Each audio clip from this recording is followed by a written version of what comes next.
Proses membaca. Membaca adalah suatu proses yang dimulai dari mata terangsang oleh tulisan, bacaan, atau simbol tertulis hingga sampai merespon rangsangan yang diterima. Kegiatan proses membaca meliputi 1. Persiapan untuk membaca, 2. Membaca, 3. Merespon, 4. Mengeksplorasi teks, dan 5. Memperluas interpretasi. Pada tahap pertama, yaitu tahap proses membaca, langkah-langkah yang dilakukan antara lain memilih buku atau bacaan, menghubungkan buku atau bacaan dengan pengalaman pribadi ataupun pengalaman membaca sebelumnya, memprediksi isi buku atau bacaan, serta mengadakan tinjauan pendahuluan terhadap buku bacaan. Pada tahap kedua, dalam proses membaca buku atau bacaan secara keseluruhan. Ada 5 model membaca menurut Tomkins and Hoskins 1995, yaitu membaca nyaring, membaca bersama, membaca berpasangan, membaca terbimbing, dan membaca bebas. Pada tahap ketiga, merespon, memberi respon terhadap kegiatan membaca dan terus berusaha memahami isi bacaan. Ada 2 langkah yang dapat dilakukan untuk tahap ini, yaitu membaca dalam format membaca dan berpartisipasi dalam percakapan klasikal. Setelah memberi respon, pembaca kembali memperhatikan buku-buku bacaan untuk menggali isinya lebih dalam lagi. Pembaca dapat melakukan langkah-langkah seperti yang pertama, membaca ulang buku atau bacaan tersebut. Kedua, menguji keahlian khusus penulis. Ketiga, mempelajari kosakata baru. Keempat, berpartisipasi dalam pengajaran singkat. Pada tahap terakhir dalam proses membaca, memperluas interpretasi dapat dilakukan pada kegiatan seperti memperluas interpretasi dan pemahaman, merefleksikan pemahaman, dan menilai pengalaman membaca.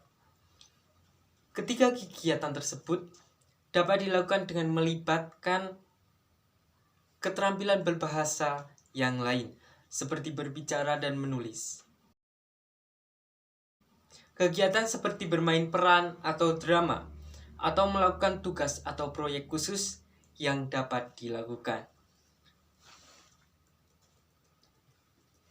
Dapat kita simpulkan bahwa proses membaca adalah yang pertama. Proses yang pertama adalah proses mata terangsang oleh bacaan atau mata mencari rangsangan yang berbentuk tulisan. Proses kedua adalah saat yang ada di mata menerima rangsangan melalui mata. Syarat menyampaikan rangsangan kepada otak merupakan proses yang ketiga. Proses keempat adalah otak memproses rangsangan tersebut dalam bentuk pemahaman, atau justru otak menafsirkan rangsangan yang diterimanya. Proses terakhir adalah otak merespon informasi untuk dikritis secara aktif dan pasif. Apa itu aktif dan pasif tersebut? Respon pasif adalah respon yang ada di dalam individu dalam bentuk pemikiran. Sedangkan respon aktif adalah respon yang dilahirkan dalam bentuk tulisan ataupun lisan.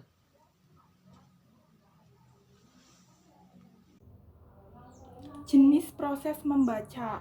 Klasifikasi proses membaca menurut Harja Sujana dan Mulyati tahun 1997 ada 5 macam, yaitu 1. Membaca dengan proses psikologis, 2. Membaca dengan proses sensoris, 3. Membaca sebagai proses perseptual, 4. Membaca sebagai proses perkembangan, dan 5. Membaca sebagai suatu proses perkembangan keterampilan. Membaca dengan proses psikologis merupakan membaca yang melibatkan unsur psikis atau mental dalam memahami suatu informasi yang dipengaruhi antara lain intelijensi, usia mental, jenis kelamin, tingkat sosial ekonomi, bahasa, ras, kepribadian, sikap, pertumbuhan fisik, kemampuan persepsi, serta tingkat kemampuan membaca. Membaca dengan proses sensoris merupakan membaca yang melibatkan saraf otak sebagai fokus. Isyarat dan rangsangan masuk melalui telinga dan mata, sedangkan rangsangan huruf masuk lewat saraf-saraf jari. Proses membaca ini juga dipengaruhi berbagai faktor, misalnya kepenatan, kegelisahan, kebimbangan, dan rasa tidak percaya diri. Membaca sebagai proses perseptual. Dalam kegiatan membaca ini cukup memperhatikan pada indera penglihatan dan pendengaran.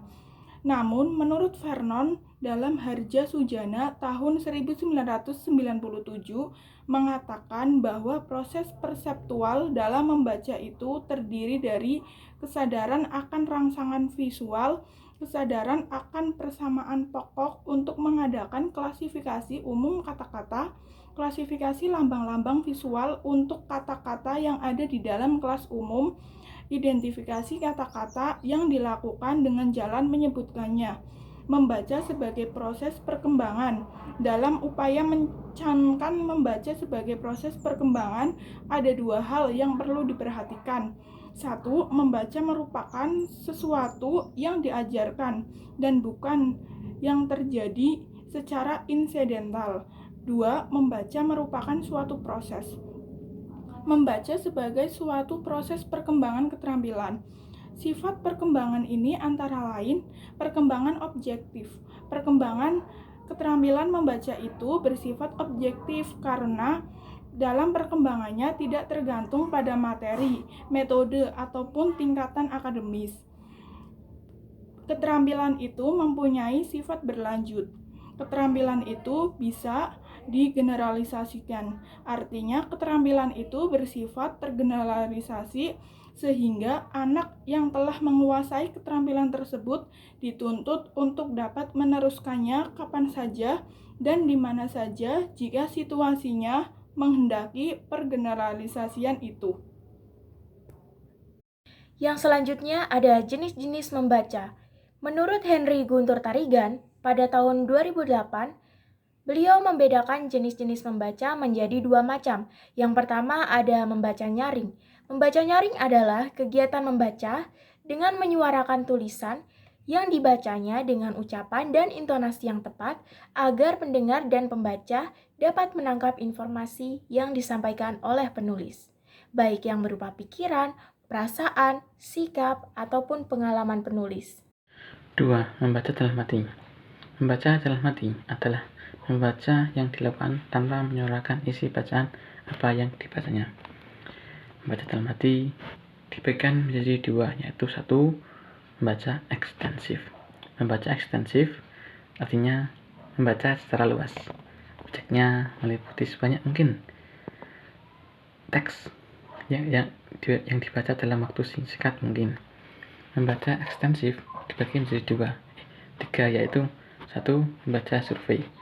Membaca survei yang dilakukan membaca dalam membaca survei adalah meneliti terlebih dahulu apa-apa yang akan dibahas atau yang akan ditelaah dengan jalan satu, meneliti indeks-indeks daftar kata-kata yang terdapat dalam buku-buku. 2. Melihat-lihat, meneliti judul bab yang terdapat dalam buku yang bersangkutan. 3. Meneliti bahkan skema outline buku yang bersangkutan. Kecepatan serta ketepatan dalam mensurvei bahan bacaan ini sangat penting karena turut menentukan berhasil atau tidaknya seseorang dalam studinya. Latar belakang pandangan serta ilmu pengetahuan seseorang turut menentukan tepat atau tidaknya, cepat atau lambatnya mensurvei bahan bacaan yang diinginkan. Kedua, Baca sekilas. Membaca sekilas atau skimming adalah jenis membaca yang membuat mata kita bergerak dengan cepat, memperhatikan bahan tertulis untuk mencari serta mendapatkan informasi. Ada 3 tujuan membaca sekilas. 1. Yaitu untuk mempermudah suatu kesan umum dari suatu buku atau artikel tulisan singkat. 2. Untuk menemukan hal tertentu dari suatu bahan bacaan. Yang ketiga, untuk menemukan atau mendapatkan bahan yang diperlukan dalam perpustakaan. Yang ketiga, membaca dangkal. Membaca dangkal atau superficial reading pada dasarnya bertujuan untuk memperoleh pemahaman yang dangkal, bersifat luaran, yang tidak mendalam suatu bahan bacaan.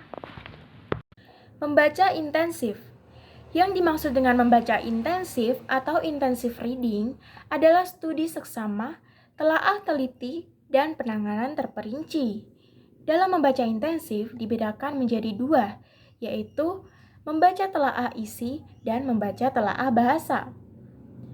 Membaca telaah isi suatu bacaan menuntut ketelitian, pemahaman, kekritisan berpikir, serta keterampilan menangkap ide-ide yang tersirat dalam bahasa bacaan.